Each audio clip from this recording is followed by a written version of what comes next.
Do it.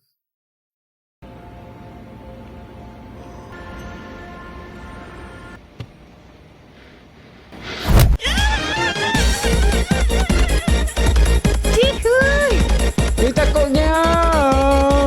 Ambil aku 3. Aku dah berak, babi.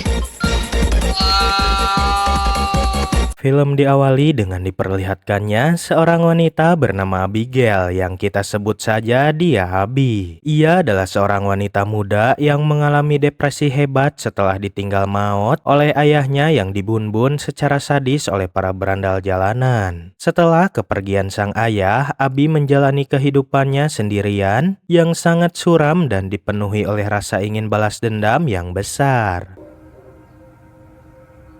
You got any coffee or anything? No. Hari itu ia terlihat pergi meninggalkan rumahnya untuk mengunjungi sebuah tempat di mana jasad dari ayahnya yang dibuang di sana.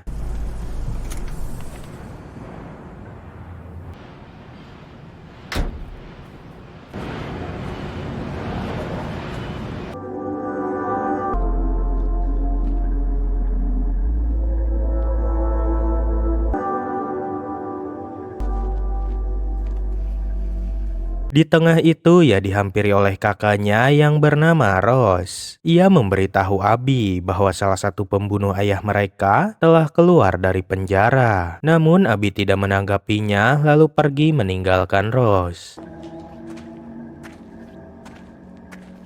They're letting him out. You do know that, don't you? Abby, answer me. Talk to me.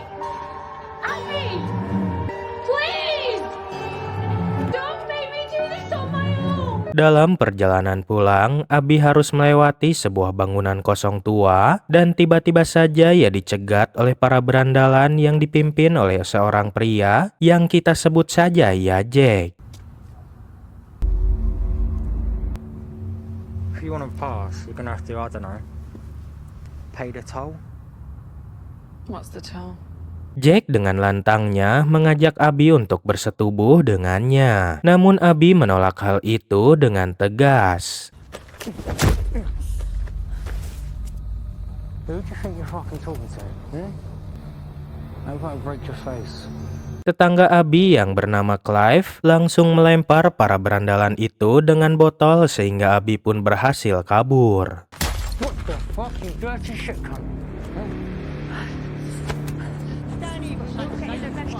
Lalu kita akan diperkenalkan kepada dua orang pria yang bernama Matt dan James. Matt adalah seorang pria normal tapi tidak normal karena ternyata mereka berdua bukanlah teman biasa melainkan merupakan salah satu pasangan sesama jenis. Wait. Let's go around. Are you sure?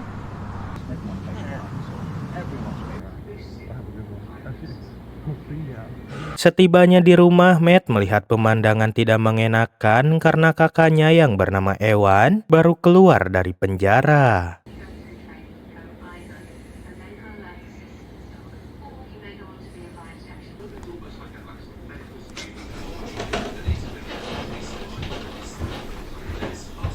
Matt langsung menanyakan kepada ibunya mengapa Ewan ada di rumah. Namun sang ibu menenangkan Matt bahwa Ewan sekarang sudah berubah. Dan diketahui bahwa Matt sangat tidak suka kepada kakaknya karena memiliki sifat angkuh dan sering bersifat keras kepada Matt.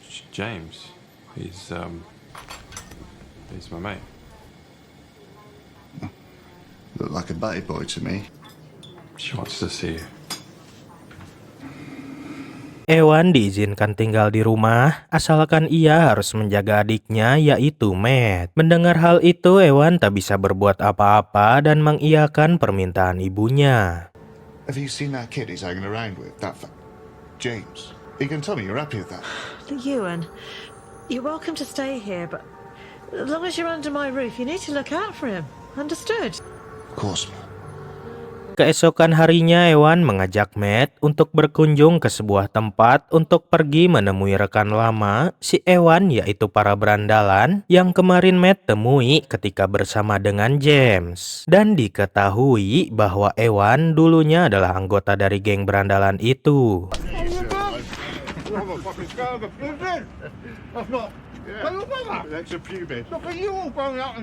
Di sana Matt disambut dengan diperkenalkan kepada semua anggota, bahkan diberikan rokok oleh mereka.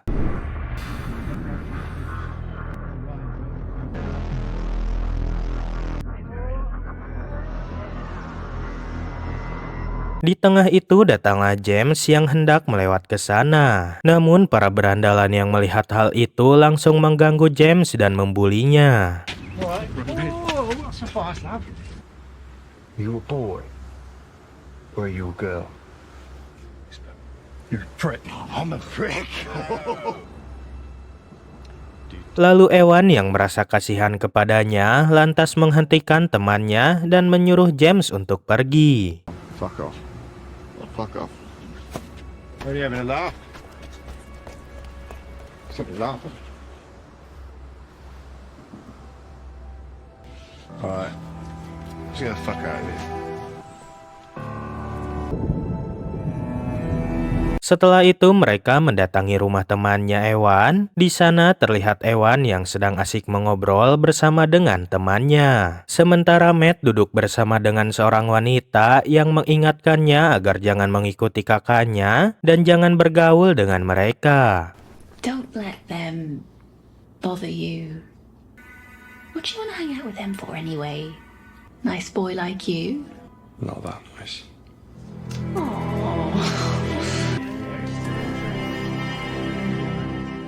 Ternyata Ewan sengaja mengajak Matt ke tempat itu agar ia bisa berkencan dengan wanita tadi. Dan disinilah awal mula kehidupan Matt jadi berantakan.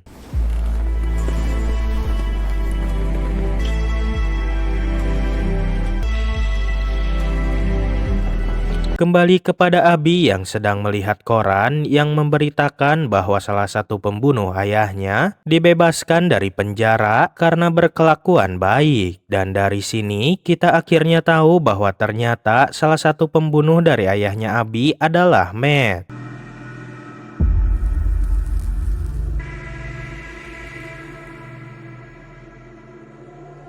Scene lalu kembali mundur ketika Abby dengan Rose mengunjungi penjarui untuk menemui pembunuh ayahnya, yaitu Matt dan Ewan. From what I've been told, he claims to have changed. Well, they can't have it. Of course, I just want you to be prepared. Be drawn in. Namun ketika Ewan hendak memasuki ruangan untuk bertemu dengan Abby, ia terlihat kaget dan memaksa petugas untuk mengantarnya kembali ke jeruji yang membuat Abby semakin marah. What's happening?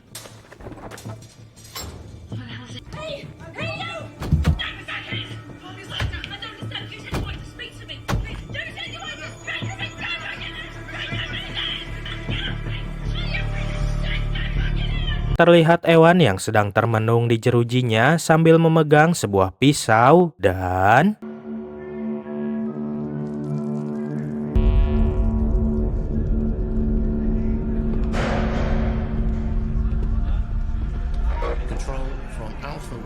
Lalu tibalah kepada hari di mana Matt akhirnya dikeluarkan dari penjara. Namun kali ini dia harus menjalani kehidupannya sendirian karena Ewan sudah maut.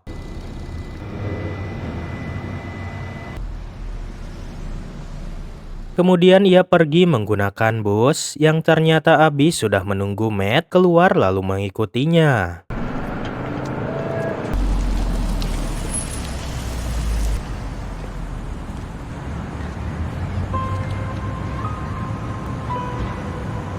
Matt kemudian masuk ke dalam rumahnya yang sekarang sepi karena kakak dan ibunya telah meninggoy.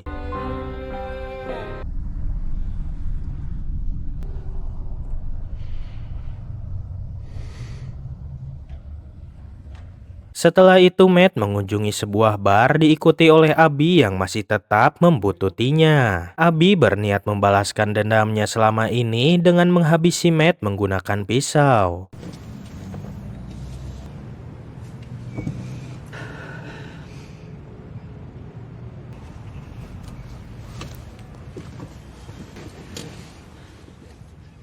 Sesampainya di dalam, terlihat Matt yang sedang duduk di meja kasir disusul dengan Abby yang berpura-pura memesan minuman. Fine. Whatever. Cheers. Melihat Matt yang akan pergi ke kamar mandi, Abby pun kembali mengikutinya hingga mereka berdua akhirnya berpapasan dan...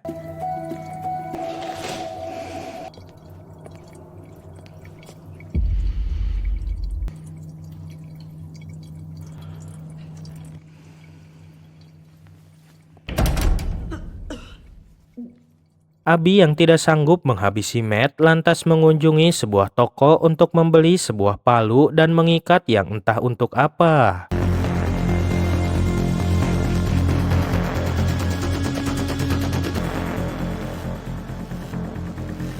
Sementara itu Matt mengunjungi sebuah toko tempat James bekerja di sana.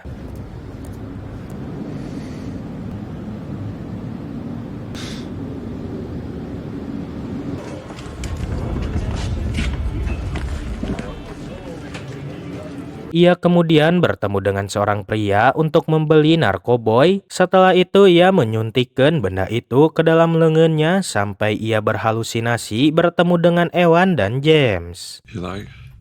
I pick up some nasty habits in prison. You little prick.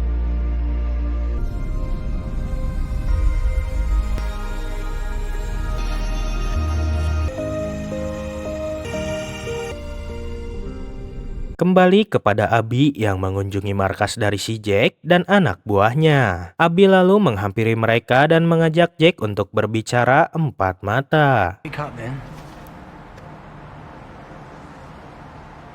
In private? I love privates.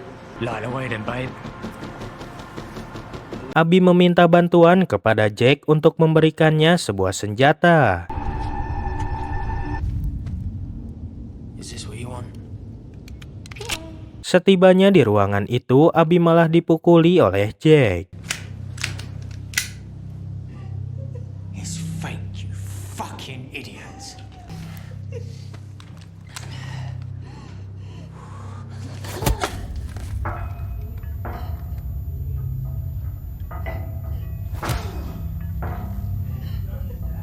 Abby pun pergi dari tempat itu dengan keadaan wajahnya yang terluka sangat parah, dan saat ia menaiki tangga rumahnya, tiba-tiba...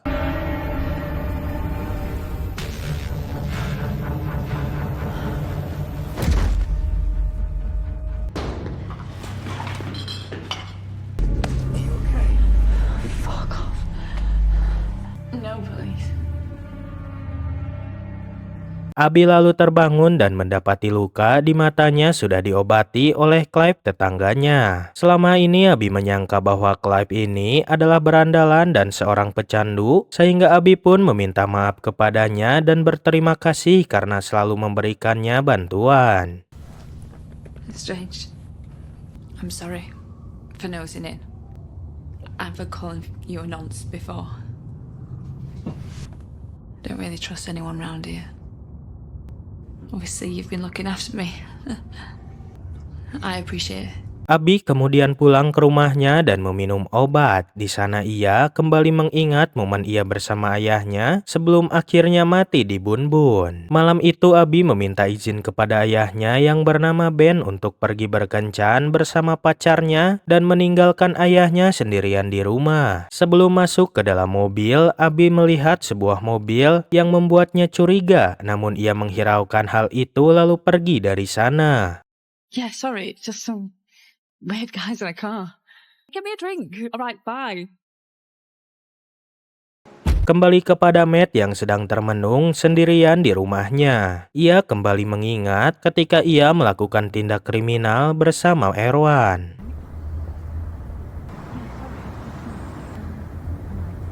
Dan dari sini semuanya terungkap. Ternyata mobil yang Abi curigai di dalamnya ada Matt dan Ewan. Di dalam mobil itu Ewan mengajak Matt untuk merampok di rumah Ben, yang dimana ternyata Ewan merupakan mantan karyawan dari Ben. There's a guy who lives up in that flat there. We used to work for him. Cash in hand, sound bloke. Anyway, when he's settled up, so I should go over for a drink sometime. Mereka berencana untuk mengajak Ben minum minuman yang sudah mereka campur dengan obat yang akan membuatnya pusing sampai pagi hari. Bit proceeds 50-50. So I can spend some time with you behind bars. No, he knows you. You give him my royal name, you dickhead. Who the fuck does that? Look, he's gonna wake up in the morning with a banging head. If he remembers what the fuck happened, what's he gonna do about it? Trust me. Setibanya di rumah Ben, mereka berdua ditolak olehnya hingga Ewan berusaha membujuknya dan mengatakan bahwa ia hanya ingin meminta maaf dan mengajaknya untuk minum. Mendengar itu Ben mempercayai mereka dan mempersilahkannya untuk masuk ke dalam. I'm sorry. Peace offering, innit? Who's your friend with you? Oh, this? It's my brother, Chris. You can come up and we can have a chat. I'll open the door for you. Why'd you always do this? Singkat cerita, mereka masuk ke dalam dan mulai mengobrol. Di sini, Ben menawarkan pekerjaan kepada mereka karena ternyata hubungan antara Ewan dan Ben sudah dekat dari dulu dan masih peduli kepada Ewan. Setelah itu, mereka lanjut minum-minum sampai mabuk.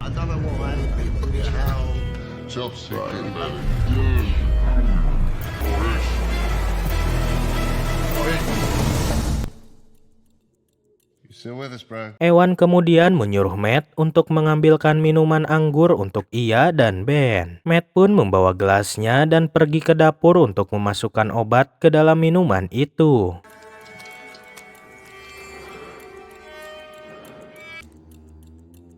Setelah itu ia lalu memberikan minuman itu kepada Ben sampai akhirnya Cheers.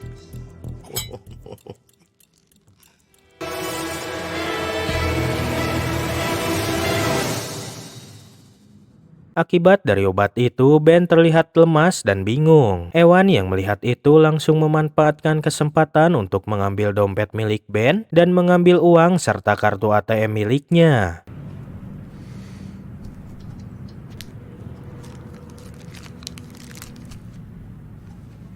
What's your PIN number? Ewan lalu menanyakan PIN ATM tersebut kepada Ben, namun Ben yang bingung akibat efek dari obat tersebut tiba-tiba lupa dengan PIN ATM miliknya yang membuat Ewan sangat begitu kesal. PIN number. How much you give him? A whole bag. A whole fucking bag. Are you insane? Ewan terus mencoba menyadarkan Ben namun tetap tidak ada perubahan sehingga Ewan pun membuka baju Ben kemudian membawanya ke kamar mandi dan What's your PIN? What's your PIN? setelah itu Ewan pun pergi entah kemana dan menyuruh Matt untuk menjaga dan mengawasi Ben. Terlihat Ewan mengambil sesuatu dari dalam mobilnya. Sementara itu di kamar mandi, Matt terlihat sangat begitu kasihan kepada Ben dan mencoba menanyakan PIN ATM itu kepada Ben dengan lemah lembut. Namun di sini Ewan datang dan tiba-tiba What the fuck are you doing? Nothing. What the fuck do you think you're doing? I guess pin I was trying to help. This isn't good cop, bad cop. Don't fucking do that. Ewan kemudian menyuruh Matt pergi dari tempat itu. Namun Matt terlihat sangat bingung dan bimbang. Sekarang Matt tidak bisa hidup sendirian tanpa Ewan, sehingga Matt pun kembali masuk ke dalam rumah dan kembali menemui Ewan, dan disinilah rencana gila itu dimulai.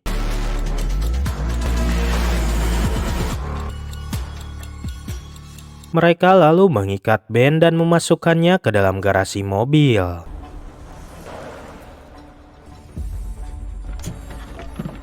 Ewan kembali menanyakan PIN ATM itu kepada Ben.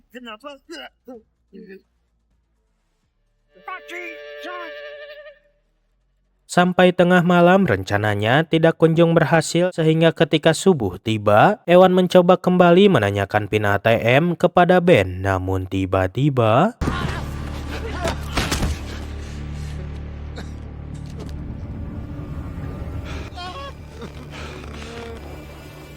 tanpa sengaja Ewan merobek telinga milik Ben yang membuat ia sangat panik. Dari sana mereka sadar bahwa kondisi Ben sekarang sudah sangat parah sehingga lambat laun Ben pasti akan maut. Kemudian Ewan bercerita bahwa ternyata Ben dan Ewan dulu salah paham bukan karena pekerjaan, melainkan Ben yang menyukai Ewan hingga membuatnya sangat marah.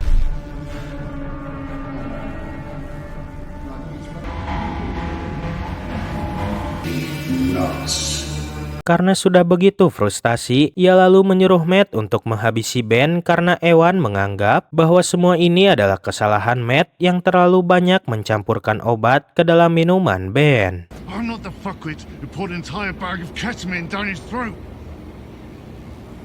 This is your mess. You own it. Matt yang sudah sangat bingung dan frustasi itu lalu mengambil alat dan inilah yang dia lakukannya.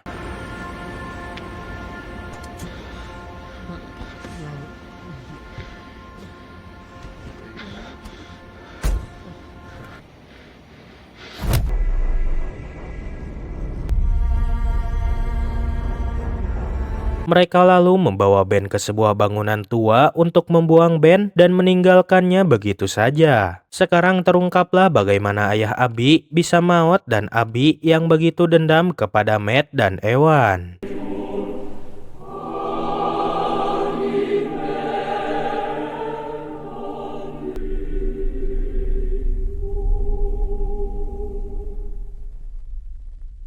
Scene beralih lagi kepada Abby yang terbangun dalam mobil pamannya yang bernama Henry. Abby lalu bercerita bahwa ia telah menemukan pembunuh ayahnya dan memberitahu maksud ia mendatangi Henry karena ia ingin meminta senjata kepada Henry. Mengetahui Abby akan menghabisi pembunuh ayahnya, Henry menolaknya dengan keras. I'm not giving you a fucking gun, right? You're not thinking straight. I'm not giving you a fucking gun, right? End of. Singkat cerita, Abby pun tertidur di sofa Henry, sehingga Henry yang melihat itu pun meninggalkannya, namun ternyata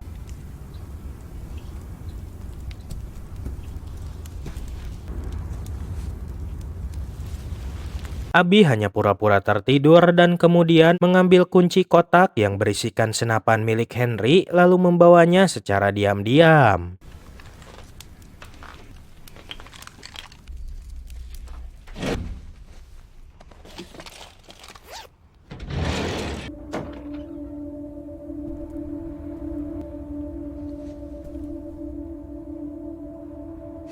Lalu terlihat Jack sedang berada di markasnya berniat untuk menelepon Abby lalu pergi ke gudang miliknya. Namun ternyata Abby sudah mengikuti Jack dan akan menghabisinya. Ketika Jack sampai di gudang, ia langsung ditodong senjata oleh Abby dan inilah yang terjadi. Let's just talk about this. Shut up. The fuck?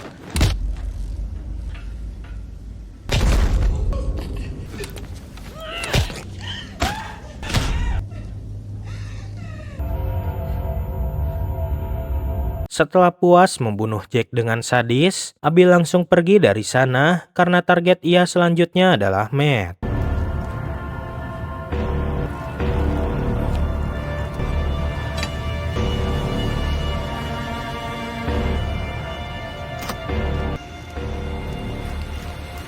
Abby menelusuri setiap jengkal rumah untuk mencarinya, sampai akhirnya ia menemukan sebuah kamar yang terlihat ada Matt yang terbaring di atas kasur.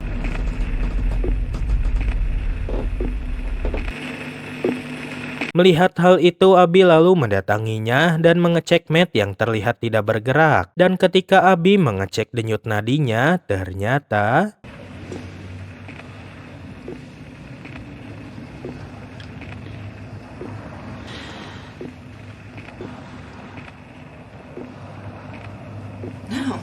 hal itu membuat Abby sangat sedih dan marah karena Matt tidak mati di tangannya. Wake up! Don't do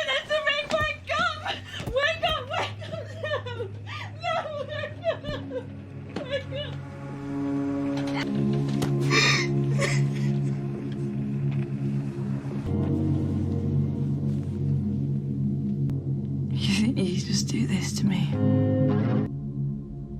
I was gonna take you there. Abi sebenarnya berniat untuk membawa Matt ke dalam mobil lalu menggiringnya ke bangunan kosong tempat ayah Abi ditemukan. Dan di sanalah Abi akan membunuh Matt untuk melampiaskan semua dendam yang ia pendam selama ini.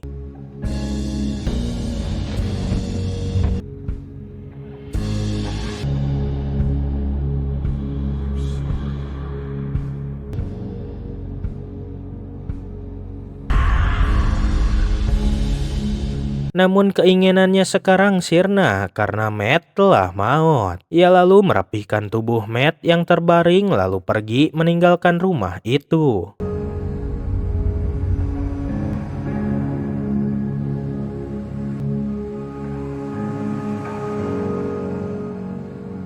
Abi kembali melihat foto-foto kenangan di HP-nya yang membuat ia akhirnya merasa semakin lega dan tenang. Abi juga menyadari bahwa sekarang ia hanya mempunyai kakaknya yang selama ini ia acuhkan di dalam hidupnya yang membuat Abi berniat untuk menemuinya dan memperbaiki segalanya dan film pun tamat.